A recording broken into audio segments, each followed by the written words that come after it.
ẹ káàbọ̀ sórí ìkànnì yìí níbi tá a ti ń mú àwọn ìròyìn tó jẹ́ ojúlówó wá gẹ́gẹ́ bẹ́ẹ̀ ti mọ̀ pé a ò ní mú àwọn tí kì í ṣe òtítọ́ wá fún yín lórí ìkànnì yìí. Ẹ bá mi like, ẹ comment, ẹ share, ẹ bá mi pín káàkiri, ẹ jẹ́ ká jọ fídíò yìí. Yo, káàkiri àwọn apá tó kù dédé àkókò yìí ká dúpẹ́ pé ẹ̀mí tó ẹ̀mí rí lágbára Ọlọ́run á ríra wa pẹ́pẹ́pẹ́. Mo mọ̀ pé à ń túfọ̀ ajá òsì ń bẹ̀. Ìṣẹ̀lẹ̀ tí ń ṣẹlẹ̀ lọ́wọ́ tàbí ìṣẹ̀lẹ̀ abàmì tó ṣẹlẹ̀, mo nígbàgbọ́ pé gbogbo wa ló ti gbọ́. Ọ̀rọ̀ ti KC lọ́sìrì ògúnnágbòǹgbò tí dátọ́ lẹ́nu ògbìn nínú àwọn tí ń gbé gbòógì olóró, ṣùgbọ́n tó jẹ́ wípé ọ̀tọ̀ ní kọ́lọ̀ tó ṣò. Kẹ́ni kọ́lọ̀ tó ṣò? Oníṣòwò pàtàkì torí tajé ṣe tó ṣòwò tó bòde pàdé tí wá ń jayé familétè kí n tutọ́ ọjà ayé ayé fẹ́ lu mọ́ lẹ́nu. My lovely brothers and sisters, ìwọ̀fà rọ́ba lọ́nà ń rawọ́ sọ́lọ́hun kí ló dé? Kò bá àdìbò náà bá jọba ẹ wí fún pẹ́rù ọba wúwo. Now kò sí ẹni tí ìṣẹ́ wù, ọmọ bàbá ta ní ìṣẹ́ wù kó wá wí, ọmọ bàbá ta ní ìṣẹ́ wù kó wá wí. Kò sí ẹni tí ìṣẹ́ wù, kò dẹ̀ sẹ́ ẹni tó yẹ kó ṣẹ́ ìṣẹ́ kí ìṣẹ́ ó ṣẹ́.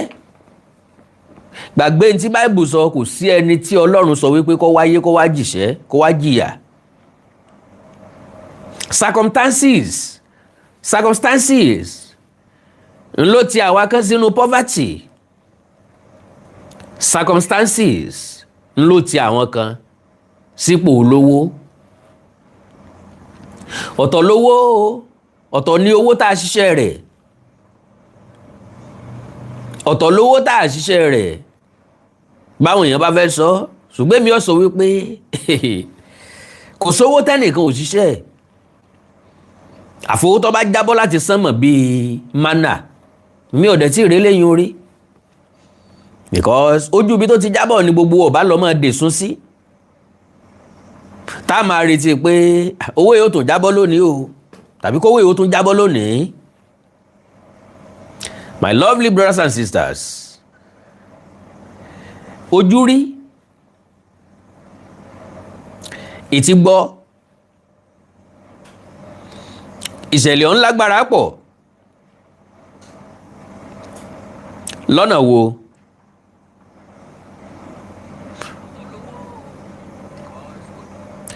So ó ní wípé KC lọ́sìrì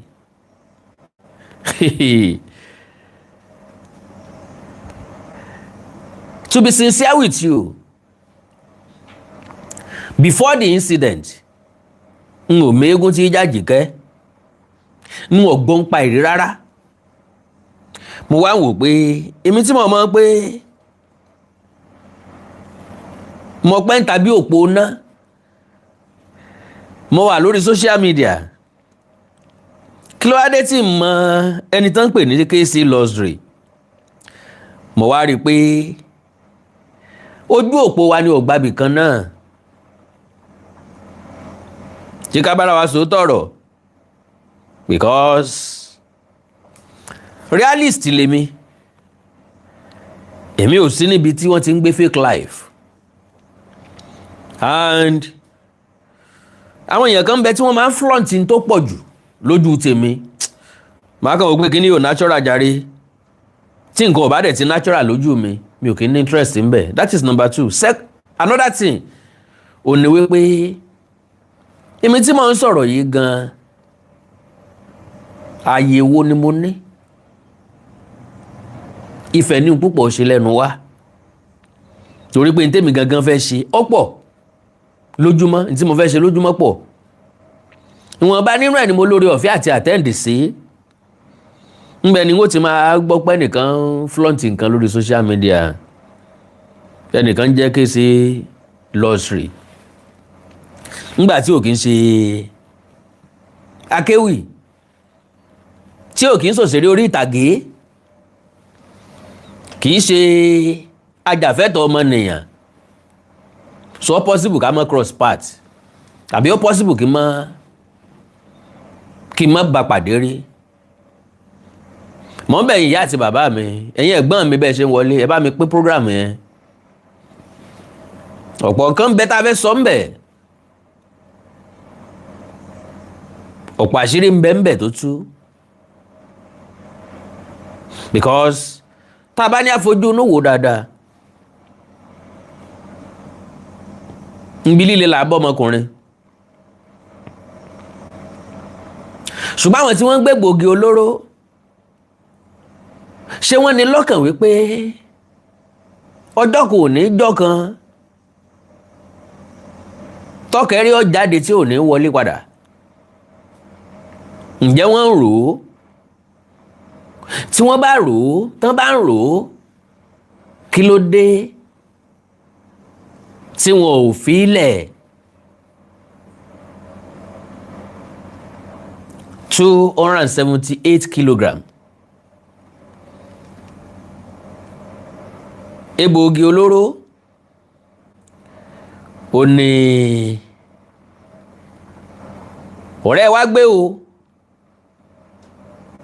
wọ́n ló wọ́ọ̀tì $27.7 million. bàbá wa ok 184.50 kilograms, wọ́n ló wọ́ọ̀tì $27.7 million.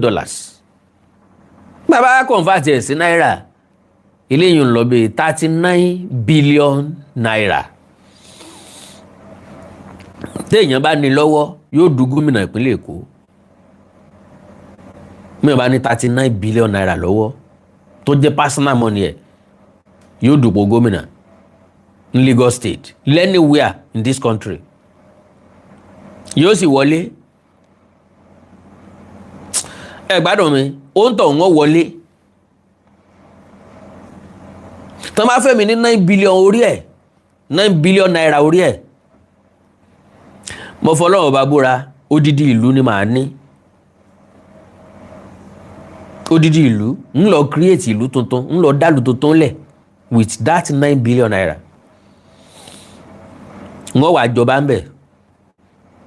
ẹ mọ̀ pé Awíkonko town ká tó wá pé 39.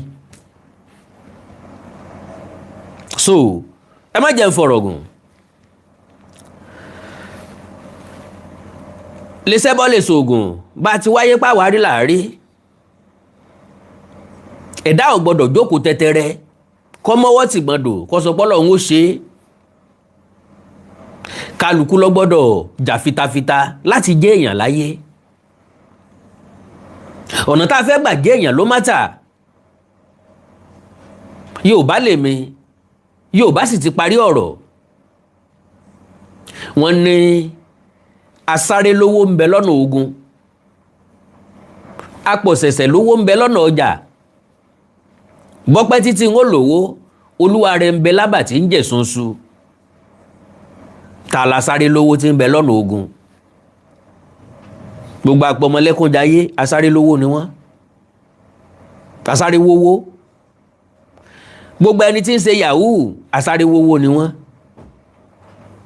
gbogbo ẹni tí ń ṣètùtù ọlà asáré wówó ni wọ́n. gbogbo ẹni tí ń jalè asáré wówó ni wọ́n. ẹni tí ń gbé gbòógì olóró asáré wówó ni wọ́n. ojú ogun wọn, ọ̀nà ogun wọn wà. torí pé ń tọ́ lọ jalè tọ́ lọ káàyàn mọ́, o lè bó lélé, o lè bá àwọn agbófinró pàdé tí ẹ ti tán, tàbí kó lò yòókù ayé ẹ̀ lọ́gbà ẹ̀wọ̀n. ẹni tí ń ṣe yahoo tínú rẹ̀ ń dùn, ọjọ́ tọ́wọ́ EFCC bàbá tí ẹ ti tán, tàbí kó lọ lò gbésí ayé ẹ̀ tó kù lọ́gbà ẹ̀wọ̀n. ẹni tí ń ṣètùtù ọlà, tí ń lo mẹ́nu mọ́, tí ń pé kán bò ń ṣáájò, orí òkú lẹ́lò ni o, egun òkú lẹ́lò ni o, ojú ogun ló wà. ǹjọ́kíjọ́ tọ́wọ́ bá ti bà á, bí ó ti rápá tó ti rẹ́sẹ̀, yóò sọ fún ìjọba, yóò lò yòókù ayé ẹ̀ nínú ọgbà ẹ̀wọ̀n. so gbogbo ẹni tí ń gbé gbòógì olóró ọjọ́kọ́jọ́ tọ́wọ́ bá ti bá òun náà ni títán dé bá. Gbogbo ẹni tí ń lu jìbìtì tí ń ṣe wàyó tí ń lọ́yàn lọ́wọ́ gbà gbogbo wọn ni wọ́n padà bó lélẹ̀. So bọ́ bá dé Lẹ́kí bọ́ bá dé Àjà èmi Àkàndọ̀rà Kòǹkò pẹ̀lú ojú ìwòye mi mo lè sọ categorically wípé 60 to 70% olówó Àjà olówó Lẹ́kí wọn kì í so lówó tó legit. Ẹ gbádùn mi, wọn ò kì í ṣe kíni, wọn kì í so lówó tó legit. Ẹn tó wẹ́ lè legit díẹ̀ láàrin wọn lẹni tó jíwó ìlú kó. Àwọn tó wo wọn lè legit díẹ̀ láàrin wọn làwọn tó ń ṣiṣẹ́ ní Shell, tó ń ṣiṣẹ́ nílé epo rọ̀bì tí wọ́n ró lè jà ń bẹ̀ náà ni o. Because iye tí wọ́n ń talẹ̀ ní Lẹ́kí tán ń talẹ̀ l'Àjà VGC láyé ìgbà kan owó ńlá ni wọ́n ralẹ̀ 300 million naira. Now you now tell me ta ló ń tọ̀hún tó ṣiṣẹ́ owó ẹ̀ tí ó ralẹ̀ 300 million naira èèlò ni ó fi kọ́. Gbogbo ẹ̀ tí ń kọ́lé 1 billion naira 2 billion naira 3 billion naira.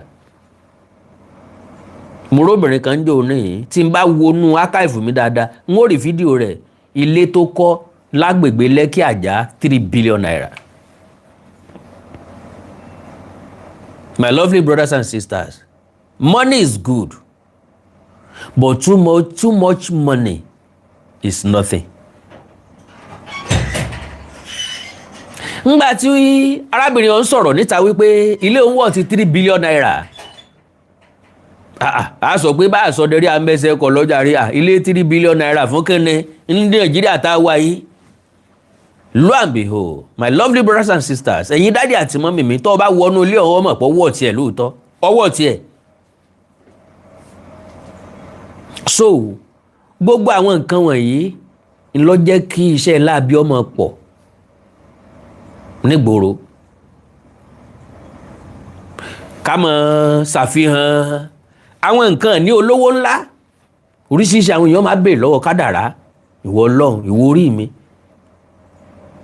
mọ́mọ́ gbàbọ̀dé mọ́mọ́ sẹ́rù ń bẹ́ èèyàn kan lélẹ́yìí ṣé mi náà lè dà bẹ́ẹ̀ ni ló ti ọ̀pọ̀lọpọ̀ ọmọ sí di yahoo lónìí. Àwọn tí ń gbé gbòógì olóró wọ́n ti ń gbé látọjọ́ tán ti bí wa náà ti ń gbé ko náà ti ń gbé ẹ náà ti ń gbé mari láti ìgbà tán ti bí wa láti máa ń wo evening sketch daily sketch tí wọ́n sọ pọ́lọ́pàá mú ẹnìkan ní airport wọ́n fẹ́ gbé gbòógì olóró àwọn kan gbé síkùn ọbẹ̀ sí wọn nú àwọn kan fi jàmàlà ó tú sí wọn kùn àti bẹ́ẹ̀ bẹ́ẹ̀ lọ. Láti gba yẹn tá a kéré láti máa ń gbọ́ wọn gbé bóun náà ṣe wá gbé sínú ṣé wọ́n ṣe sí abẹ fún ni wọ́n á ní tó bá ti dé abroad wọ́n gbọ́dọ̀ ó ní iye ìṣẹ́jú tán gbọ́dọ̀ tètè rí bí wọ́n bá tètè rí kí ni yẹn máa tú sínú ẹ̀ ni kó lè mọ̀ páwọn èèyàn risk láti lówó. Ọ̀rọ̀ kéèsì luxury la fẹ́ sọ. Ó ti ń gbègbè ayé ẹ̀ tipẹ́ ó ti ń jayé ọlọ́ba at the age of 49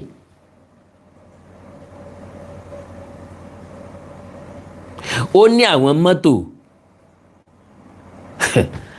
tọwọ́ ti bóyá 700 million naira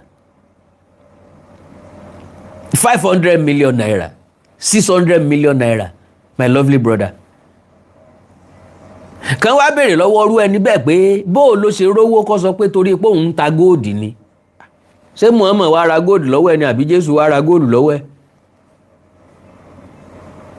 kó pé torí pé òun ń ta ago táwa náà ní ra tó bẹ́ẹ̀ èlò wọn ń tà èlò wọn ń rarọ́. Ẹ má sì mí gbọ́ o àwọn góòlù wọn o àwọn ago wọn o àwọn ago kan wọn o àwọn tí wọ́n ń rà tán wọ̀ wọ́n mọ̀ tí wọ́n ń rà o. But lo and behold irọ́ là apá méèbù sàn jẹ gbogbo ẹni tí ń jalè ni yóò ní ṣọ́ọ̀bù yóò nígbà aṣẹ́ kan tẹ́ ẹ bà lọ́wọ́ ẹ̀ gbogbo ẹni tí ń jalè wọ́n máa ní baṣẹ́ kan wọ́n lè jó níṣẹ́ ọwọ́ tí ó close ní yago báyìí tí ó gbàna oko olè lọ ní yago báyìí bá wọn bì kan. So businessman náà ń pe KC Luxury. Mo fọlọ́ ń búra ń gbọ́ nípa rẹ̀ rí o kó tó di pé ìṣẹ̀lẹ̀.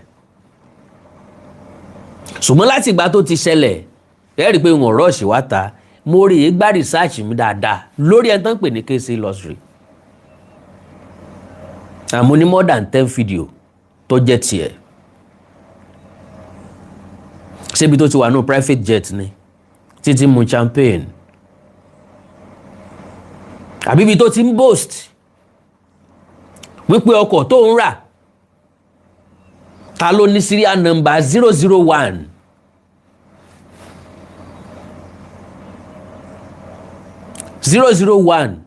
Benz ni o.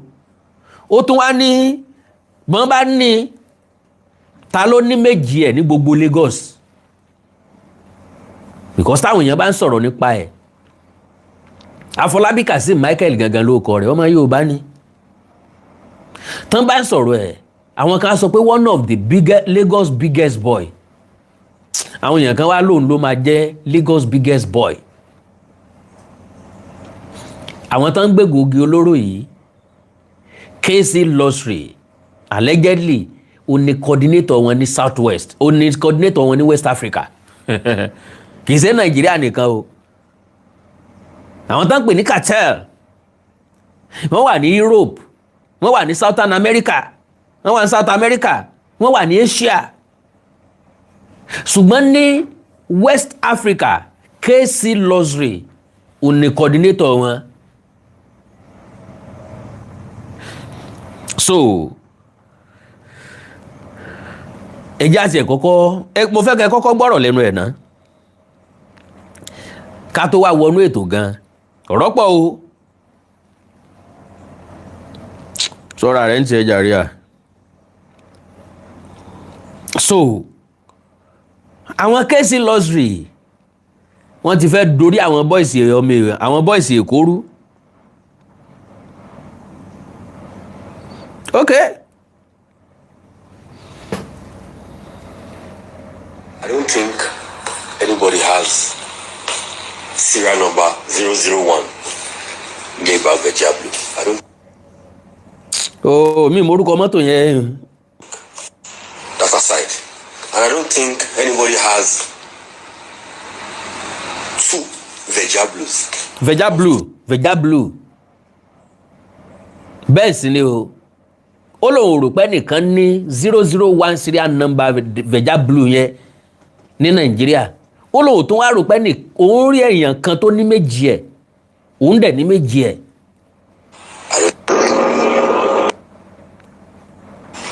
Geba Vejablu. I don't think. That's aside. And I don't think anybody has 2 Vejablus of the 150. I don't. Of the now òun tó wá ní méjì òun náà ni àṣírí wá tún pé kìí sówó ara ẹ̀ ló fi rà á. Number 1, báwo làwọn NDLEA bóò ni wọ́n ṣe mú kí ló ṣàtọ́nà sóbìnrin ló tú fóònù sórí ìrajà ni ṣé wọ́n mú gangan pẹ̀lú ìlúbọ́ yìí ni torí ibi tá a ti ń ṣètò. Now wọ́n kọ́kọ́ seize egbògi olóró yìí wọ́n kọ́kọ́ seize ẹ̀ ní airport wọ́n ti package ẹ̀ ó ti dọ́dọ̀ àwọn kùríà kí wọ́n gbé fò lókù ó ti wà nínú port ó ti wà nínú airport already kí wọ́n gbé fò lókù kéèkì ní bẹ́ẹ̀ no consignment yìí wọ́n detect ẹ̀ wọ́n seize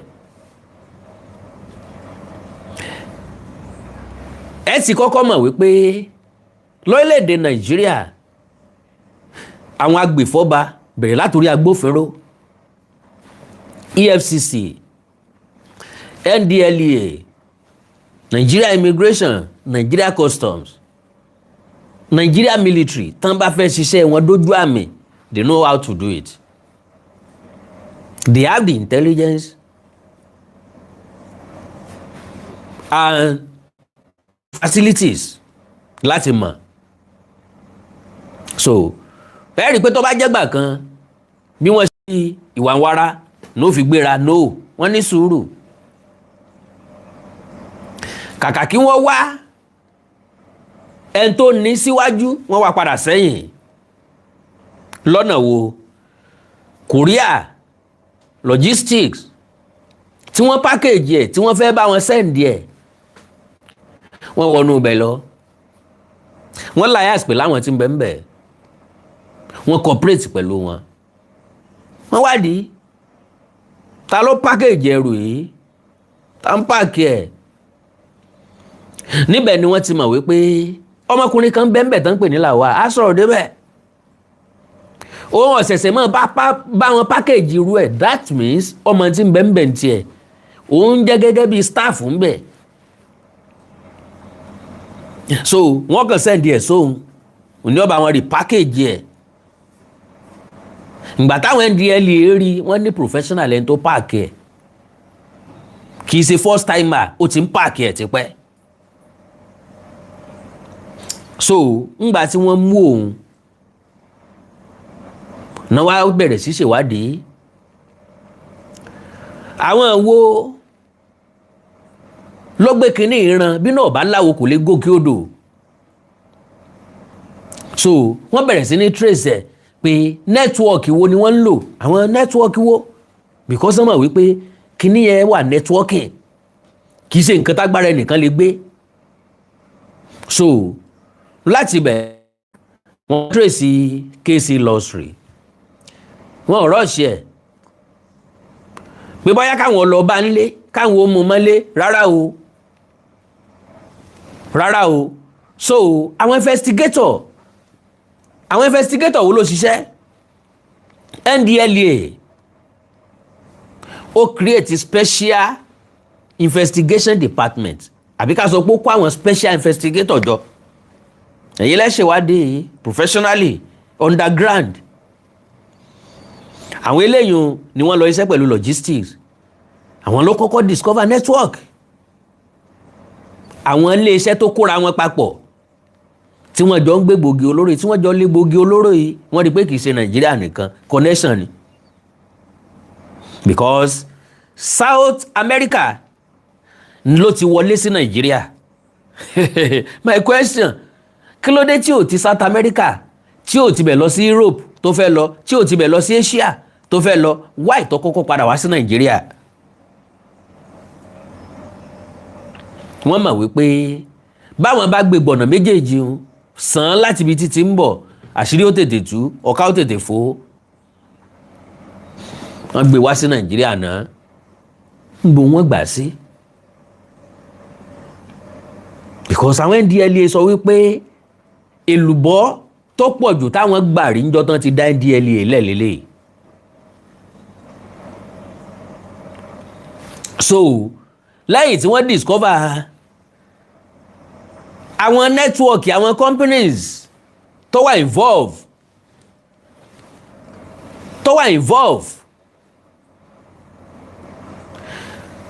náà ni wọ́n arrest Lawal Mujaib Kẹ́hìndé tí ń bá wọn package ẹ̀ ìyẹn ni guy tá a sọ pé ó ń ṣiṣẹ́ pẹ̀lú iléeṣẹ́ logistics àwọn tí wọ́n bá wọn kẹ́rù lọ sókè òkun ẹ̀wọ̀n bá ti kó débẹ̀ àwọn eléyìí ni ó pe àwọn tí yóò wá gbé àwọn yẹn ló mọ ibi tí ń lọ. So now àwọn investigator wọ́n ti mọ líǹkì Kazeem KC Lottery wọ́n mọ ilé ẹ̀wọ̀n mọ̀ náà wọ́n fa àwọn èèyàn mọ́nítọ̀ láti August 13 ni wọ́n ti arrest Kẹ́hìndé o, ni wọ́n ti arrest KC Lottery, ṣùgbọ́n wọn ò gbé síta. Wọ́n fọkàn sí pé táwọn bá gbé ta àwọn lè má rí àwọn network wọn tó kù. So bó wá ni wọ́n ṣe mú wọ́n fi lára balẹ̀. Tó bá jẹ́ ńgbà míì ni àwọn security agent wọ́n ti wọnú ilé ẹ̀ lọ, wọ́n ti lọ dàbọn bolẹ̀ ńbẹ̀, wọ́n ti mú jáde. No, wọ́n filẹ̀. Bá a ṣe ń yọ só la ṣe ń yọ gbọ́. Èèyàn ò lè dàbí KC Lottery kọ́mọ̀ ní etí ọba ńlé etí ọba lóko tí jẹ́ èèyàn.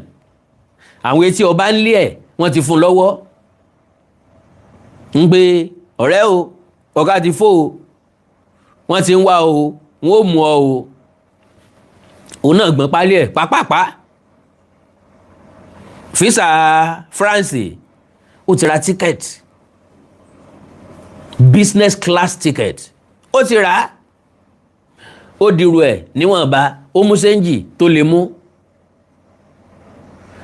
Ó lọ airport, bí wọ́n ṣe ń yọ sófò ni wọ́n ní àwọn NDLEA náà ni wọ́n ń yọ gbọ́. Àwọn náà ti gbọ́ pé arákùnrin ọ̀hún ti gbéra, ó ti múra o, ó ń sá lọ o. Báyìí kàṣà báyìí káwòdì ọ̀nà báyìí ni ó gbà o. NDLEA ti lọ plot àwọn èèyàn sí wọn sí airport. Níbi tó ti máa board ńbẹ̀ ni wọ́n ti hé lápá. Láti ibẹ̀ wọ́n ti mú lọ síbi tẹ́rù wà. Níbẹ̀ ni wọ́n ti fi gílé lọ́wọ́ pé kó máa kà á. Bó bá jẹ́ pé mo máa sọ kíní kan fáwọn èèyàn pé ẹni tó lẹ jù ń làwọn ọ̀daràn. Gbogbo àwọn tí ń jalè o wọ́n lẹ o, ṣùgbọ́n lóòótọ́ tí ń bẹ lọ́wọ́ wọn lásìkò tán bá fẹ́ jalè ní everybody máa káwó òkè fún o. Ṣùgbọ́n tọwọ́ bá bà wọ́n máa kà ní ìsìn bòròbòrò. Wọ́n sọ iye ibi tán ti lọ jalè, wọ́n sọ ẹni tó rán wọn, wọ́n sọ ẹni tí mọ̀ ń bá wọn ṣẹ́wó, wọ́n sọ ẹni tí mọ̀ ń bá wọn gbàálẹ̀. Gẹ́gẹ́ bẹ́ẹ̀ náà làwọn tí ń lu jìbìtì, gẹ́gẹ́ bẹ́ẹ̀ náà làwọn tí ń jiyàn gbé, wọ́n lẹ o. Ẹ̀rí ti Evans lọ́jọ́ sí bó ṣe ka bòròbòrò ọkà tán ń gbòó dé kóòtù, lọ́ọ̀yà rẹ̀ ní kó yí pé under pressure ni lòun fi ń kà bó ń ṣe ń kà pé kì í ṣe bọ́rọ̀ ṣe rí nù. Àwọn DSS sọ pé gbogbo ohun tó wí lélẹ̀ o, a rìkọ́ọ̀dù ẹ o, kò ṣeé yí padà o. So now wọ́n gbégi lé lọ́wọ́, ó bẹ̀rẹ̀ sí ní kálé ní èjì. Mo nígbà pípẹ́ yìí náà rí fídíò yẹn.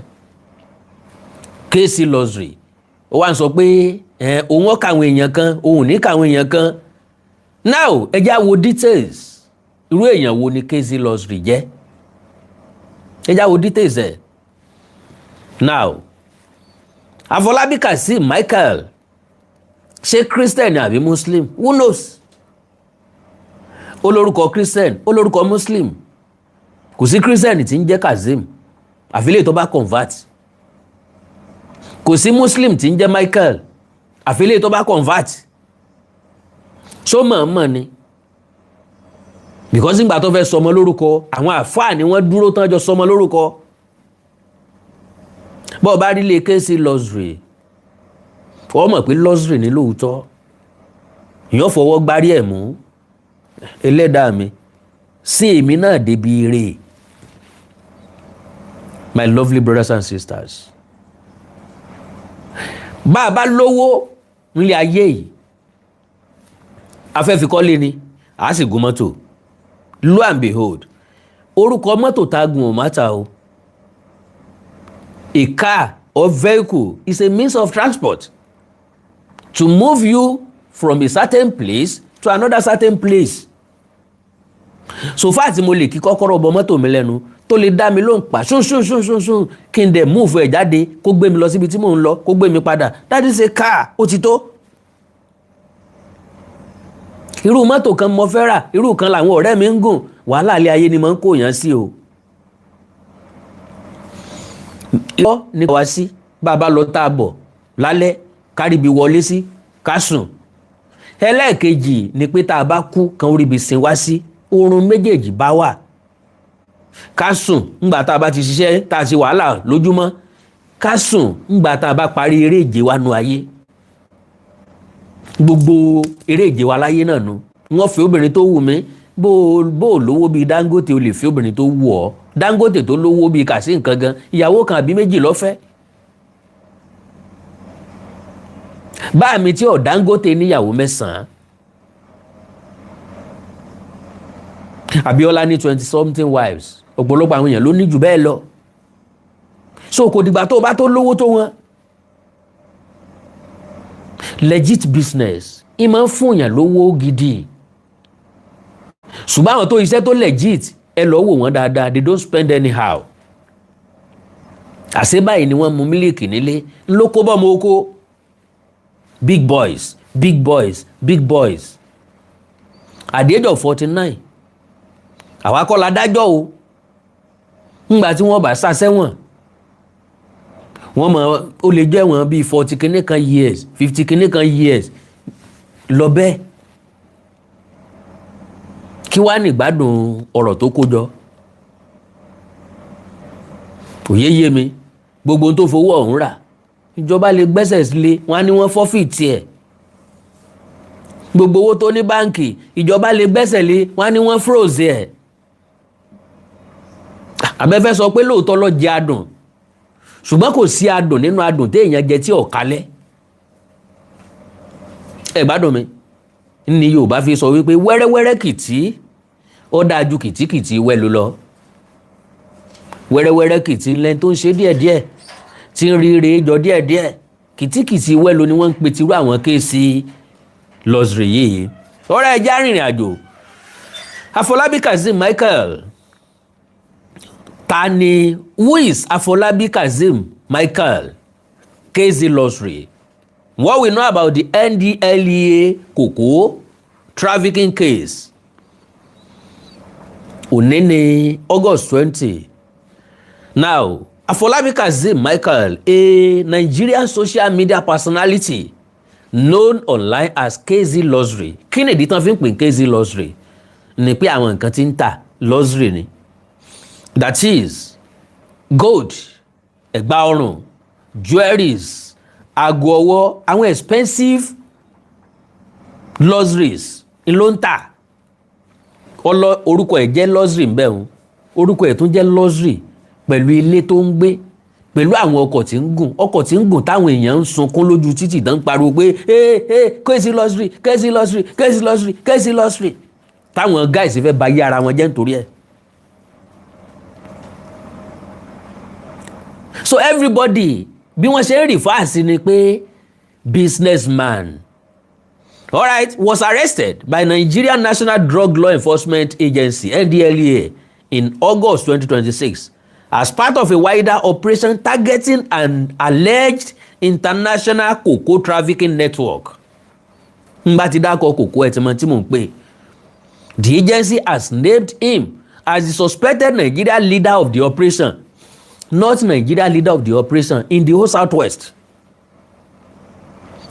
In the whole West Africa. The agency has named him as the suspected Nigeria leader of the operation. This document summarizes what has been publicly reported so far based on statements from the NDLEA and coverage from several Nigeria news outlets. Details nípa KZ Lottery. It is important to state clearly at the outset the information below reflects allegations made by law enforcement, not a court conviction. Lọ títí di ìsìn suspect ní KZ Lottery. Ó dìgbà tó bá délé ẹjọ́ tó bá ṣe wádìí afurasí ọ̀daràn ni. Ṣùgbọ́n ti gbé pátákó lé lọ́wọ́. Àwọn NDLEA ti gbé pátákó lé lọ́wọ́. Wọ́n kọ iye gíráàmù tó gbé, iye tọ́wọ́ tì. So, not a court conviction. Under Nigerian law, an accused person is presumed innocent until proven guilty. Wọ́n lè délé ẹjọ́ lọ́la kó pé wọ́n ró orúkọ mọ́ ni wọ́n ṣe wá gbégi lé ọlọ́wọ́ pé ọmọ àkàtí wọn náà ṣe ń kà á ó lè pé nǹkan ní kóun ó ṣe lòun ṣe òun kàn rò pé wọ́n instruct òun kóun kàn déédéé mọ́ ka ni ó mọ̀ pé bóyá wọ́n sọ pé òun ló ní àbí kì í sóun ló ní. So who is Afolabi Kazeem Michael? Before his arrest, Michael was known publicly through his online persona, KC Luxury. He presented himself as a social media influencer and businessman dealing in gold, jewelry, and other luxury goods. His online content typically feature expensive cars. Ntọ́fẹ́ dorí àwọn ọ̀dọ́ rúnu. There is nothing like expensive cars. Expensive cars wà o. Má jẹ́ kí n tó rí lórí social media kọ́ ọ̀nsẹ́ẹ̀tì ọpọlọ rẹ débi tó fi kó lójú ọ̀nà wẹ́rẹ́wẹ́rẹ́ kìtì tó fi bá wọn rin ìrìn àjò kìtìkìtì wẹ́lo. Òpin ọ̀nà kan wà tó dára lójú ènìyàn, òpin rẹ̀ ikú ni, òpin rẹ̀ ọgbà ẹ̀wọ̀n ni, òpin rẹ̀ ẹ̀mí kúkúrú ni. Kò sí tí èèyàn sáré gbà tí ò sáré jó tán lọ́wọ́ èèyàn. Ọ̀yá another luxury good. Okay, expensive cars, designer accessories such as high-end handbags and other displays of wealth, which built him a notable following and public profile in Lagos social circles, particularly around the city's socialite scene. Ntáwọn ọ̀dọ́ dẹ̀ fẹ́ ojú bá náà lọ kí wọ́n máa hélì èèyàn tí wọ́n fi hélì ẹ̀ pa. Nínú ọdún yìí náà ni wọ́n mú kàtẹ́ kan ní Ghana. Tẹ́ bá rí n tó náà fi ṣẹlẹ̀, tẹ́ bá rí n tó kó kalẹ̀ bí ọkọ̀. Àwọn èèbó náà wá arrest lẹ́yìn o. Àwọn Interpol ń lo iṣẹ́ pẹ̀pẹ̀ láwọn ọlọ́pàá Ghana. Wọ́n dẹ̀ arrest ẹ̀. Immediately náà ni gọ́ọ̀mẹ̀ntì ti ń gbẹ́sẹ̀ lé ìntòní ní Ghana. Kí wá ní làálàá wa láyé? Nígbà tó bá Solomoni tẹ́ ló lówó jù nínú Bíbélì tó ní gbogbo nǹkan tó ń fẹ́ nílò òun ní, ó lópin gbogbo rẹ̀ asán àtòmúlẹ̀ mọ́fò. Fún ní èrè tó ń jẹ lábẹ́ oòrùn ní tó ń jẹ àtẹ́lẹ̀ tó ń mu yé ni pé mo jẹ nínú làálàá mi tí mo kó jọ. Tó ń bá rántí ń pé gbogbo wàhálà tó ń ṣe yìí o, òun ò fi ilẹ̀ níjọ́ kan torí yóò kú, ṣe bó kú, ibà ń gbọ́tàn rẹ̀ ní ṣe bá àrò gangan. Bó ń bá rántí pé òun ò fi ilẹ̀ níjọ́ kan àti ta lọ́wọ́ àmọ̀ bọ́yọ́ lọ́gbọ́n lòun ò fi ilẹ̀ fún àbáṣe èrè. Òun sáà ni yóò jogún gbogbo làálàá mi tí mo kó jọ lábẹ́ oòrùn ní asán lè yí pẹ̀lú. Kò sí fọ̀kànbalẹ̀ tó dàbí kéèyàn orí gàárì mu lásìkò kó ọmọ dáràn kó ọmọ jẹ gbèsè. Tán bá kànlẹ̀kùn kó o ní ẹnu láti béèrè pé ta ni, kì í ṣe pé kán kànlẹ̀kùn kó o ti sá sábẹ́ bẹ́ẹ̀dì kó o ti máa gbọ̀njú káàkiri. Bó kọ ọ̀rẹ́ ọba ti ní problem, ọ̀la ń bọ̀ wá dán ju góòlù lọ. I've said it before that mi ò dream láti wá jẹ́ billionaire. Rárá o. Bóyá kí n jẹ́ nìkan tí ó kọ́kọ́ sọrú ẹ̀ rí, because many people máa sọ pé I want to be a billionaire, kí n jẹ́ trillionaire. No, wàhálà ilé ayé ni. Mò ń bẹ lọ́n káṣírí mi ọmọ bò. Bówó bá ṣe pọ̀ tó ní wàhálà ilé ayé rẹ̀ ó ṣe pọ̀ tó. Kò sẹ́ni tí ó yẹ kó lówó. Gbogbo owó wa náà ni ká fẹ́ gbọ́ bùkátà kárí gbọ́, ká fẹ́ jẹun lásìkò kárí jẹ, kárí mọ́tò ògùn, kárí lékọ́, kárọ mọ̀rán léèwé. Adùn ayé òjò bá ń lọ, brother.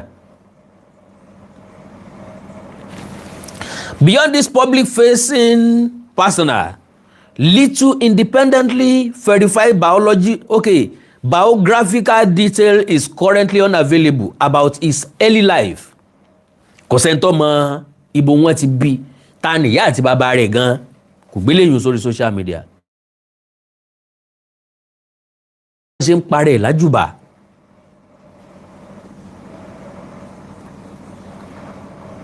Ọmọ bá ṣe ń parẹ́ lájùbà. So wà ní okay now education or family background. News coverage of the case has focused almost entirely on the criminal allegations rather than his personal history. Àwa náà dẹ̀ ní ìdí ẹ̀ and no verified date of birth. No, wọ́n confam ẹ̀ pé 49 years ni, kò tí ì pé 50. Ká ló fẹ́ celebrate 50th. Ẹ̀yin NEPA o ṣe ṣe dáadáa o. Ẹ̀yin NEPA ẹ̀dẹ̀ tún múná lọ. So kó wá fẹ́ celebrate 50th tó bá gbọ́ pé ó shut down Lagos, yóò shut down Lagos ni. So now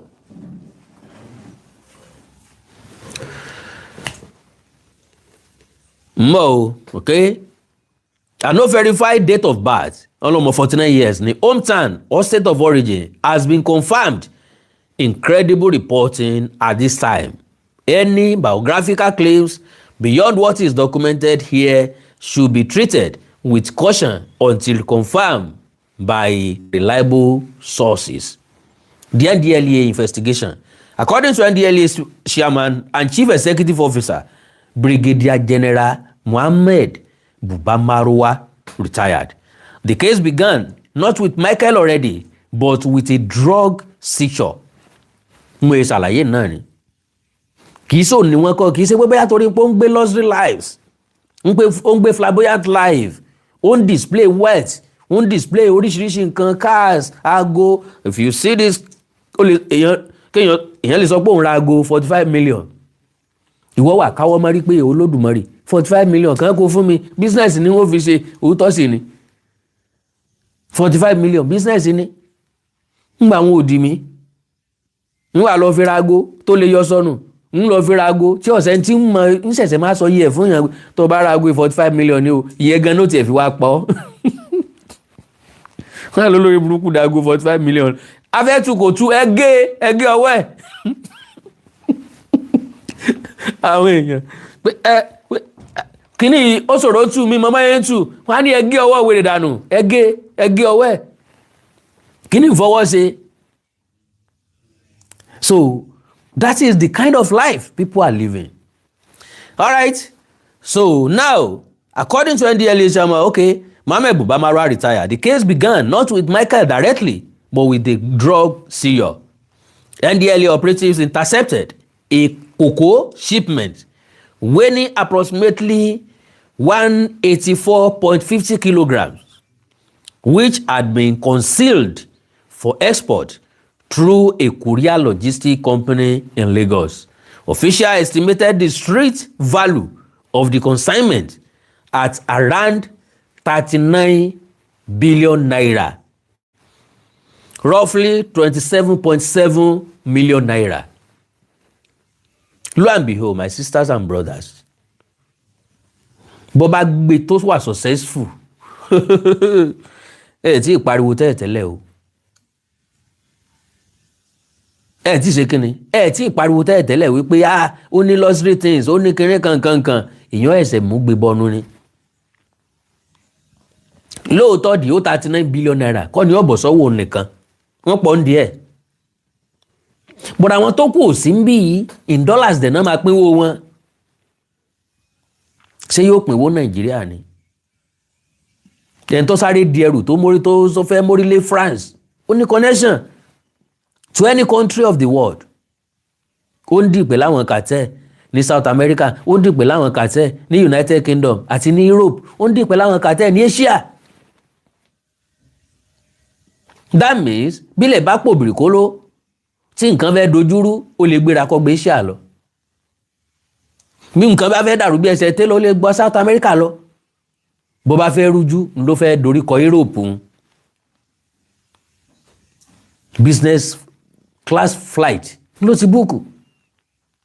So Marwa described this as one of the most significant narcotic operations conducted by the agency in recent years, and reportedly the largest cocoa seizure ever made through a courier company in Nigeria. Ó ní kòkó tí wọ́n gbà tó tóbi jù tó pọ̀ jù láyé. láti orílẹ̀-èdè Nàìjíríà. Ká ní wọ́n gbé successful yóò ti wà nínú owó báyìí nísìnyí bóyá wọ́n tú champagne léèyàn lórí nísìnyí ní ọ̀bá wà o lè lọ sí ibì kan lọ celebrate ẹ̀. So following the seizure, NDLEA said it worked with the management of the logistic company. Exactly mo ṣàlàyé náà ni logistic company to trace the shipment back through a network of intermediary companies and individuals. Wọ́n rí pé ọ̀pọ̀lọpọ̀ iléeṣẹ́ ló kóra wọn jọ tí wọ́n jọ ṣòwò eléyìí ó lágbára ju tẹ́nìkan lè dágbé lọ. Àwọn iléeṣẹ́ ìwò wa ni wọ́n bẹ̀rẹ̀ sí ní fimú fínlẹ̀ bẹ̀rẹ̀ sí ní wádìí. So this investigation led to the identification and arrest of 2 key suspects. The NDLEA named 2 individuals in connection with the case. Lawal Mujaib Kehinde, an employee of the logistics firm through which the cocoa consignment was processed. Investigators allege he had a direct, ongoing relationship with the cartel's Nigeria coordinator, which is allegedly KC Luxury, and that he packaged and processed shipments for the syndicate in exchange for cash payments, routing them toward the United Kingdom and other parts of Europe and Asia. Níbi tí kòkó ń lọ́nu, kòkó ń lọ sí UK, yóò dé France, yóò dé Germany, that is àwọn European countries, ó dẹ̀ lọ sí Asia country. So now Lawal Mujaib ó yìí kìí gba ṣẹ́ẹ̀kì kìí gba transfer káàṣì ni yóò gbowó tiẹ̀ ó ti ń gbà látọdún mọ́dún. Ẹ mọ́ ti jẹ́ ń sọ̀rọ̀ lọ́bẹ̀ mo fẹ́ sọ pé kò yọ sí la ẹ mọ́ jẹ́ ń sọ̀rọ̀ lọ́bẹ̀. So second suspect Afolabi Kazeem Michael KC Luxury, described by the NDLEA as the more prominent of the 2 suspects and the alleged Nigeria arrowhead, that is coordinator ẹni tó lẹ́nu ń bẹ̀ jù ọ̀gá wọn ní Nigeria, as arrowhead of the wider cartel. Àbí ọ̀wáìdì ni in tó involve European countries, tó involve South America, tó involve Asia, wide. So, of the wider cartel, investigators allege that this public image as a luxury goods dealer and social media influencer functioned as a cover for a trafficking operation moving cocoa along a route stretching from South America through Nigeria and on to the United Kingdom, other parts of the Europe and Asia. Gẹ́gẹ́ bí èrò tèmi, afurasí ọ̀daràn sí ní KC Luxury, bó tó bá lọ gba ṣíà tiẹ̀ instead tí ó fi kó káàṣì sínú àkáǹtì ẹ̀ tẹ́ fi máa probe ẹ̀ tọ́dẹ̀ sọ pé ó ń ta gold luxury watch yóò fi ra wálé yóò tún kó ṣọ́ọ̀bù yóò tún máa polówó ẹ̀ lórí social media. Àwọn big boys big girls wọ́n patronize ẹ̀ bọ́n ṣe ń patronize ẹ̀ yóò máa jayé ẹ̀ bó ṣe ń jayé ẹ̀ lọ. Ṣé yóò stop tówó yẹn bá dọ́wọ́ ẹ̀ náà àbí ò ní stop, who knows. Àjẹdẹ́ ìjẹ̀ kan mọ̀ because ká ló máa stop ni ìwọ̀nba torí ti kó yọ ohun bọ́ bá jẹ́ mi ní irú ẹ̀ ni wọ́n ti wò pé tọ́lọ́run ti ṣe tí wọn ò mú mi tí mo fi ṣe léyìí Allahu Akbar alhamdulillah káwọn oní kòkó kí wọ́n máa gbé kòkó wọn lọ. Jẹ́ ń jalè díẹ̀ sí ìní mọ́wọ́ bolè lẹ́yìn ilé tí bá ti lọ ilé mi ní padà lọ mí mọ́ lọ́wọ́ fi bà wọ́n bí wọ́n ṣe sọ lójoojúmọ́ nù. Ilé ní biggest one lẹ́yìn tí bá ti gbélé yìí àmì ní bá wọn gbé mọ́ ó ti tó kí mo tún wá tá bá pín owó yẹn nísìnyí at least bíi 10 billion lè kàn mí bíi 5 billion lè kàn mí ṣé mo lè ná 5 billion tán ni. So circumstances of the arrest. The NDLEA said Michael was arrested on the night of August 13. Láti August 13 wọ́n ti mú. NDLEA ò gbé jáde ni. Wọ́n ṣe underground investigation wọn. Kó tó di pé wọ́n ó gbé ìta. Wọ́n fẹ́ mọ àwọn wo ló wà in connection. Wọ́n gbọ́ tán sọ pé kéèsì luxury ó ń brag pé tó ń bá lanu tó ń bá sọ̀rọ̀ gbogbo Èkó náà máa fẹ́ kó tán ẹ jẹ́ kó wọn. Wọ́n ti ń ta akora wọn lórí social media. Daddy Freeze lòun ọmọ àwọn èèyàn ń béèrè lọ́wọ́ pé Daddy Freeze olóò máa gbé ṣé kò fọ́ mọ́tò mi ò mí léyìn òǹbó yóò tọ́ ni o. Wọ́n drag léyìn náà lórí social media lọ́wọ́. Ẹnìkan jáde pé kéèsì luxury ìmọ̀ ń fáwọn èèyàn mọ́tò ṣeré ni. Báwọn èèyàn bá fáwọn social media influencer ní bẹ́ǹsì ìwọ náà ó wò rẹ̀ pé irú ayé ìwò ni ẹni tó ní ìdí owó gidi tó fẹ́ fowó ṣe nǹkan gidi wọn ò ní fún. Tàwa ni ó wà sọ pé lébi ọ̀pọ̀n mọ́ rí ta ni ó sọ pé bólówó ṣe náwó ẹ̀ ò dáa. So now kéèsì luxury ńjọ́ tí wọ́n mú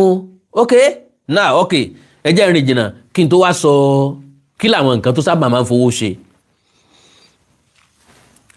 Michael was arrested on the night of August 13, 2026 at the boarding gate of Muritala Muhammed International Airport in Lagos as he allegedly attempted to board a business class flight to Paris. Marwa characterized this as an attempted escape rather than a voluntary surrender. Kì í ṣe pọ́ surrender rẹ̀ kì í ṣe pé wọ́n kéde ẹ̀ pé wọ́n ń wá wọ́n sì kéde ẹ̀ pé wọ́n ń wá. Logistically ni wọ́n ń trace ẹ̀ ni wọ́n ń monitor ẹ̀.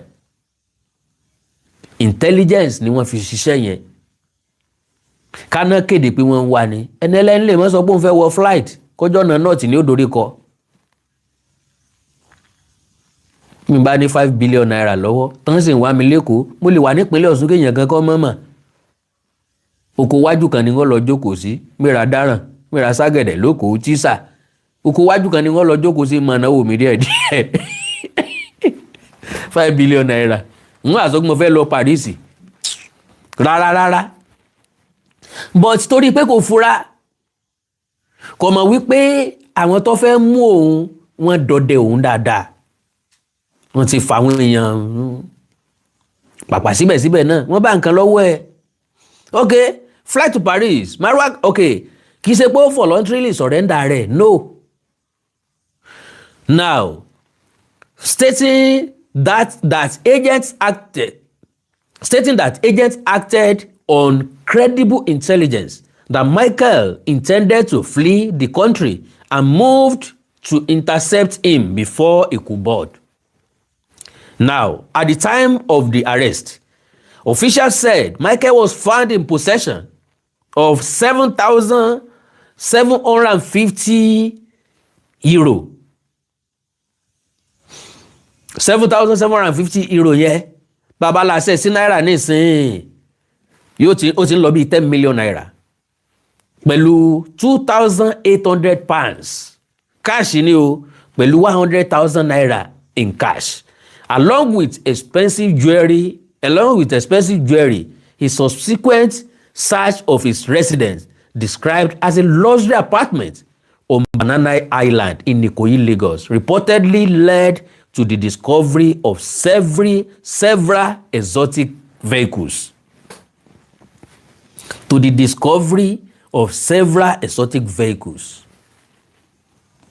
Bó bá jẹ̀bi ìjọba ó gbẹ́sẹ̀ lé ìntóní èmi kọ́ ládájọ́ o bó bá jẹ̀bi afurasí ọ̀daràn sí ni kò tí ì jẹ̀bi torí pé ilé ẹjọ́ kan kò tí ì prove ẹ̀ guilty. So NDLEA public statement announcing the arrest at a press briefing in Lagos. Marwa used the case to issue a broader warning aimed at individuals who might use social media, fame, or displays of wealth to mask criminal activity. He stated that no amount of wealth, social connection, or attempted flight would place suspects beyond the agency's reach, framing the case as a signal that influencer status offers no protection from prosecution for drug trafficking offenses. What remains unclear? Several aspects of the case remain unresolved or unverified as of this writing. Former charges, kò tí ì sí former charges kankan. Public reporting has focused on the arrest on the agency's allegations. It is not yet clear from available sources what specific charges have been filed or when court proceedings will begin. No court proceedings as at this moment. So, legal representation and response. No public statement from Michael Ongago Otisoro, his family or legal representatives has been reported in the sources reviewed for the summary. Full scope of the network. The NDLEA has described this as part of a larger transnational cartel spanning South America, Nigeria, Europe, and Asia. Additional arrests or details about the wider network may emerge as the investigation continues. Case outcome. As with any criminal case, the ultimate outcome depends on judicial proceedings that had not concluded at the time this summary was written. Lo and behold, allegedly, tí wọ́n jẹ́ kó yé mi, ó ní wípé ọ̀pọ̀lọpọ̀ àwọn òṣèré orí ìtàgé, pàápàá jùlọ àwọn obìnrin wa, tí wọ́n fẹ́ràn bí tówó ti ń flow, tí wọ́n wọ ẹni tí ó kówó sinimá kalẹ̀ fún wọn, ẹni tí ó kówó fíìmù kalẹ̀ fún wọn. Àwa náà ti ń pariwo láti ẹjọ́ ìpá fẹ́ ya àgọ́dọ̀ yọ, ẹni bá fẹ́ ràn wá àti ìrí ṣíṣì, bó bá jáwọn obìnrin ni wọ́n ti pè wọ́n, wọ́n ti máa fún wọn lówó. So wọ́n tún wá sọ débi pé kéèsì luxury, àwọn obìnrin tí wọ́n fẹ́ ṣèdí, tán fẹ́ ṣe BBL, ìmọ̀ ń sponsor wọn. Ó túmọ̀ sí pé ọ̀rẹ́ mi ó like ìdí, ó like ìdí mélòó obìnrin bẹ́ẹ̀. Wọ́n ní tó bá bẹ̀rẹ̀ sí ní dárúkọ àwọn èèyàn pé ilẹ̀ ọ̀wẹ́, ẹni tí ọ̀jẹ̀ gbì yìí kú gbì, àwọn tí wọ́n mọ̀ nípa ẹ̀, ẹni tí ó sàròkò wọn ó ti sàròkò wọn, àwọn tí ó mọ̀ gbọ̀njọ́gbọ̀njọ́ wọn ó ti mọ̀ gbọ̀n, títí wọn máa wọn àbí wọn ò ní máa wọn. Jẹ́jẹ́ ni mo ní purọ́, ọ̀nà fún òní gbòǹgbò, òkèlè gbígbẹ́ tó ń tì tẹ́ lọ́rùn, ó dáa jùlé tó kún fún wàrà láìsí sinmi ń bẹ̀ lọ. Gbogbo tí ó bá ti tọ́ tí ó tọ̀nà kì í pẹ́. Bó bá pẹ́ fáwọn èèyàn kan kì í pẹ́ fọ́pọ̀lọpọ̀ èèyàn, kì í kalẹ̀. Pé èèyàn sí orí mú jẹ kì í kalẹ̀ o lọ́pọ̀lọpọ̀ gbà. So àkàndá ọ̀rọ̀ Awíkonko, ọ̀rọ̀ kéèsì luxury tí mo rí, tí mo gbọ́, tó yà mí lẹ́nu ni mo ní kí n wá sọ fún yín o. Because now ẹ jájọ wo àwọn nǹkan kan. Báwo ni NDLEA, bó ni wọ́n ṣe rí sí ọ̀hún ṣe, step by step, no rushing, wọn ò gbọ̀n. Wọ́n kọ́kọ́ sì sí nǹkan fẹ́ gbé kọjá lọ, then wọ́n investigate ilé iṣẹ́ wo ló package ẹ̀ tán fẹ́ ship ẹ̀, then wọ́n wọ logistics, làwa àti ń ṣiṣẹ́ ń bẹ̀, ta ló ń package ẹ̀, wọ́n arrest ẹ̀, ta ń gbéṣẹ́ fún ọ, ìyẹn ni network, wọ́n táṣìírí network ń lọ jẹ́ kí wọ́n rí kéèsì luxury mọ́. Lẹ́sì kọ́ luxury tí wọ́n ti kọ́kọ́ discover pé okay ó involve, ẹ máa monitor ẹ̀, ń lọ jẹ́ kán monitor ẹ̀ dé airport. Wọ́n monitor ẹ̀ dé airport, NDLEA arrest ẹ̀ mọ́ airport. Tọ́ba ìráyè fò ẹran lọ àkẹ́ ẹ̀, ọ̀dọ́jọ́ mi ọjọ́ rẹ̀. àkàndọ̀rọ̀ Awíkonko àjáwàrò Awíkonko aṣọ lójú ọlọ́rọ̀. Mi ò mọ̀ bóyá mo rí èèyàn méjì tàbí mẹ́ta tó ní gbólóhùn kan láti sọ. Nọ́mbà kan náà lẹ lè pè mí sí +234 915 147 9599 +234 915 147 9599 nọ́mbà tẹ́ lè pè mí sínú lórí ọ̀rọ̀ KC Luxury. KC Luxury, KC Luxury, KC Luxury. God bless you sir, God bless you ma. Ṣé rí ilé ayé báyìí ọ̀pọ̀lọpọ̀ àwọn ọmọ wa irú àwọn agbégbòogi olóró yìí wọ́n ti bà yí ọ̀pọ̀lọpọ̀ àwọn ọmọ jẹ́. Àwọn ọmọ tí mu kòkó pọ̀, àwọn ọmọ tí mu nǹkan míì. Mo tún rí níwùsì kan lónìí o, wọ́n mẹ́nìkan tó náà gbé tramadol. Hello.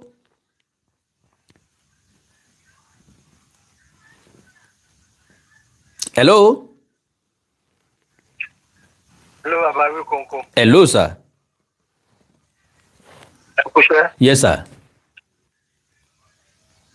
In fact, látọjọ́ tí intelligence Nàìjíríà ti ń ṣiṣẹ́ wọ́n rí iṣẹ́ bọ̀bọ̀ ìṣe. Ọlọ́run.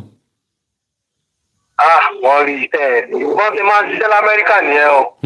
Wọn ò kí ń mú òmùlòmù. Bẹ́ẹ̀ni. Wọ́n á fi sùúrù, wọ́n máa ní sùúrù, ẹni tán wá gan ò ní fura. Bẹ́ẹ̀ni. Tátó ti máa tún kọ̀ǹtínú olè yẹn ń jíjà. Bẹ́ẹ̀ni. Níbí wọn ò ní rọ̀ṣẹ̀, wọn ò múyàn ní ìgbọ̀npá ń bì, wọ́n máa mú ẹ lọ́rọ̀ ọwọ́ ni. Wọ́n á mú ẹ tí wọ́n gan tó máa sọ pé ó ti ṣàtẹ́jù kọ́sà jẹ́ ká máa lọ ẹ̀wọ̀n. Wọ́n try gan. Ọlọ́run. Ẹ̀yin náà máa wo wọ́n sọ mo wo dọ́kúmẹ́ntì ẹ̀ ní YouTube lánàá. Ok sir. Ẹ̀yin náà máa wo mọ́tò tí bàbá ẹ̀ kó jọ sínú compound. Billions of naira car ni o. Billions of naira cars. Billions of naira kò ń sàwọn káà kékeré náà o. Rárá o. Àwọn Bentley àtọ̀. Kò sí mọ́tò 200 million bẹ́ẹ̀. Kò sí mọ́tò 200 million bẹ́ẹ̀. Kò sí mọ́tò àtọ̀. Ìlíìsì tí mọ́tò tí mo rí tó kéré jù nínú mọ́tò yẹn ó ní Range Rover kan báyìí. Range Rover yẹn 2023 model ni. Ó ní the least nínú compound. Tó dẹ̀ ní gbogbo mọ́tò ẹ̀ kò sí tòkunbọ̀ ńbẹ̀. Tuntun mi kò sí tòkunbọ̀ ńbẹ̀. Ẹ wá imagine àwọn Nigerian youth tẹ̀rí society wa ó làwọn á sọ fún yàn pé ẹni tó mu gàrí lánàá. Bẹ́ẹ̀ni. Tó dédé jí lẹ́nìí tó dédé bẹ̀rẹ̀ sí gun bẹ́ẹ̀ 500 àbí tó ń gun Range Rover. Nàìjíríà ò ní béèrè lọ́wọ́ ẹ̀. Wọ́n máa celebrate ẹ̀ ni. Wọ́n máa celebrate ẹ̀ ni. Wọ́n máa bẹ̀rẹ̀ sí celebrate ẹ̀ ni. But irú ò kì í ṣẹlẹ̀ ń bì yìí. Láwọn developed country yẹn kò kì í ṣẹlẹ̀. Because wọ́n pèsè ẹgbẹ́ tí wọ́n ti bí ẹ. Iye tí grandfather ẹ àbí tí grandmother ẹ wọ̀ wọ́n máa mú. Nígbà tí wọ́n bì grandfather ẹ wọ́n trace ẹ̀. Olówó ni wọ́n. Olówó ni Trump. Trump lówó. Bẹ́ẹ̀ni. Wọ́n mọ grandfather ẹ̀. Wọ́n trace ẹ̀ débi bàbá tó bí òun gangan. Even iye tí bàbá tí ó bí tó fún tó fi bẹ̀rẹ̀ business $1 million. Nínú wọn kàn dé for 15 years. Wọ́n kú kẹlẹ̀. Káfíńmù kó wọ́n fi gbàgbọ́ wọn sọ́ni rẹ̀. Nígbà wa èyí náà máa wà wọn olówó. Ẹ̀wúrú kéèsì lọ sí táǹsọ̀ yìí. Mo ti kọ́ ẹ tẹ́lẹ̀ o tó máa ń lọ sí London club káàkiri. Àwọn Davido gbogbo àwọn Burna Boy yẹn. Wọ́n máa ń lọ patronize àwọn expensive jewelry tó ń tà yẹn. Bẹ́ẹ̀ni. Ẹ̀yin náà máa wò ẹni tí bàbá ẹ̀ ò lówó tó jẹ́ pé tí wọ́n bá tú ìran ẹ̀ níbi tí wọ́n ti bí gbóṣe wa yẹn. Ó lè jẹ́ kápẹ́ńtà bàbá ẹ̀. Ó possible. Kí bàbá ẹ̀ máa tẹ̀kọ́. Ó possible. Ó possible but unfortunately nítorí ìdásíbò láti wà ẹ̀ kò dáa rárá nìyẹn. Sọ fáwọn kan lọ́sọ̀ pé kínní wọ́n mú bọ́ọ̀ kan ní bíbà yìí. Bọ́ọ̀ yẹn every 2 weeks ló sì fún kọ̀ǹtínà lọlé. So àwọn ìṣísà wa kan wá máa ń wá tí wọ́n bá ti wá bẹ́ẹ̀ tí bọ́ọ̀ yẹn bá máa fún wọn lówó ó máa tó kìkì ní $500 ìgbà mi 1,000 ló máa ń fún wọn. Àwọn àwa tá ń ṣiṣẹ́ ọ̀tàwádà láìmọ̀ sí. Àwọn yẹn máa pọ̀ pẹ́ 1,000 ló fáwọn 500 ló fáwọn àwọn ọmọ ju $50 $100 mo ní n kò jẹ́ pé àwọn àṣìṣẹ́ ni ìgbà mi ò fẹ́ fi gbogbo ẹnu tó fún wọn àwọn àṣìṣẹ́ ni náà mo dẹ̀ sọ fún ọdún wọn mo ní ẹnu ọkọ lẹ̀ tí wọ́n máa mú. Bẹ́ẹ̀ ni wọ́n mú. Wow. Tí mo sọ yẹn wà lẹ́wọ̀n báyìí. Wow. Ó wà lẹ́wọ̀n báyìí. Ó ti kọ́kọ́ escape. Bóyá wọ́n stóògùn fún oògùn afẹ́rí fún Nìbàdàn. Nǹkan tó fírífírí búrí bàbá kò sanwó ló gbé wọlé síbí. But ogun rẹ̀ òmòyìnbó. Níbo ó wọlé ìyàwó ẹ̀ bímọ Nìbàdàn. Ó wá ta nǹkan ọmọ. Ó wá lọ fírífírí dojú rí ń bí. Tó o ti gbọ́ tó wọlé báyìí làwọn ẹgbẹ́ sọ fún pé bọ́ọ̀lá àgùntàn wò rè. Ló ní kọ́ máa wọlé kó máa lọ. Can you imagine? Confident. Ó yẹ kó lọ ní on the 9. Ó yẹ kó lọ ní on the 9 month yẹn. Ó wá fa tíkẹ́ẹ̀tì yẹn. Ó fa tíkẹ́ẹ̀tì yẹn ó wá wájú sàlẹ̀ sí bíi 3. Tí máa ń sọ fún yín bàbá yín kòkòrò ní bùtù. Lọ́dà airport ń bì. Wọ́n ti lọ́ọ̀ tó yẹ kò tó wà. Ó yẹ kí plane yẹn fly. Wow. Inú plane náà ti lọ mú jáde. Wow. Inú plane ni wọ́n ti lọ mú jáde. Wow. Ilé ẹ̀wọ̀n ń jẹ́ ẹ̀wọ̀n ẹ̀ lọ́wọ́ báyìí 15 years ni mo gbọ́ pé wọ́n fi. 15 years. 15 years. 15 years. In fact, 15 years yẹn gan pàápàá gan wọ́n ní tó bá ti parí ẹ̀ because àwọn kan sì wà dope tí wọn ò tí ì yọjú wọ́n máa gbé ankle monitor sẹ́sẹ̀. Ankle monitor yẹn ni ò ní jẹ́ kó lè lọ sẹ́ni ìwé àwọn wá receipt ẹ̀ sínú síìtì. Wow. Bóyá bọ́ọ̀sì yẹn ló máa wà. Bóyá búrọ́dẹ́là ló máa wà tó bá fi lè kọjá ibi tó máa ní pé kó mọ́ kọjá ọlọ́pàá máa bo bẹ̀rẹ̀. Wow. A máa bá ń bẹ̀. Wow. Kìíní yẹn máa ń wà lẹ́sẹ̀ wọn bí báyìí wọ́n máa ń sọ mọ́ wọn lẹ́sẹ̀. Wow. Wọn ò ní lè lọ sẹ́ni wíyà. Wow. Ilé tó fi jẹ́ pé nítorí jẹ́ kí prison wọn kún bíbá ẹ̀ lọ títí nìyẹn.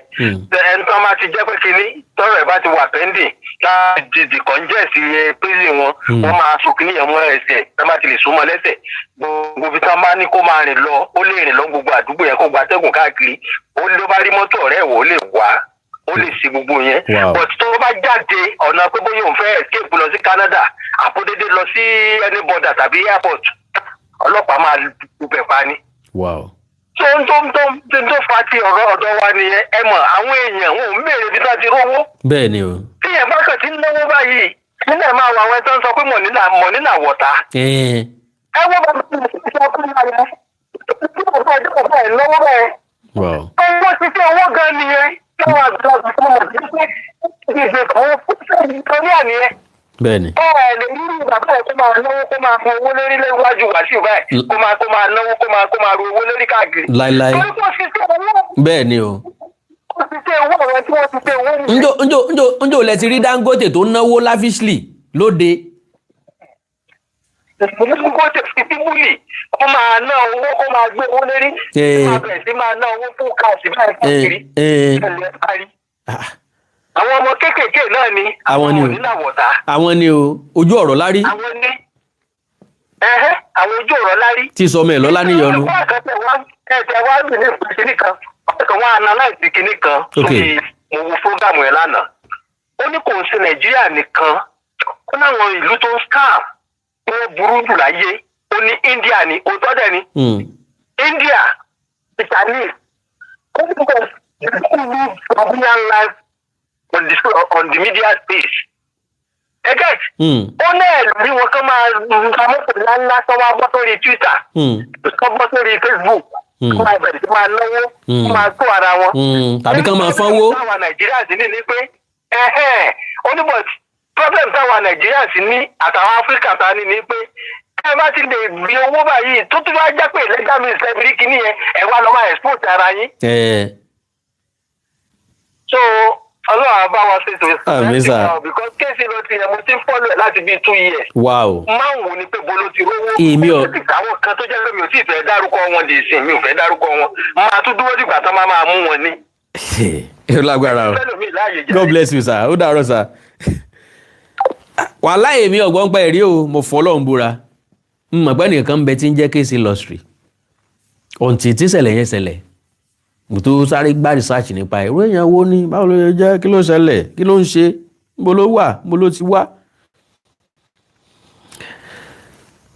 +2349151479599 ẹ jẹ́ máa lọ́jọ́ ẹ jẹ́ máa lọ mo sáàkàn mọ̀ páwọn èèyàn máa fẹ́ pè mí kọ́ọ̀lù ọkàn tí mo gbà yìí ó tún fi kún information mi náà ni God bless you baba ó tún fi kún information mi náà ni ẹ̀kọ́ ńlá ń bẹ ń bẹ ilé ayé tó máa tán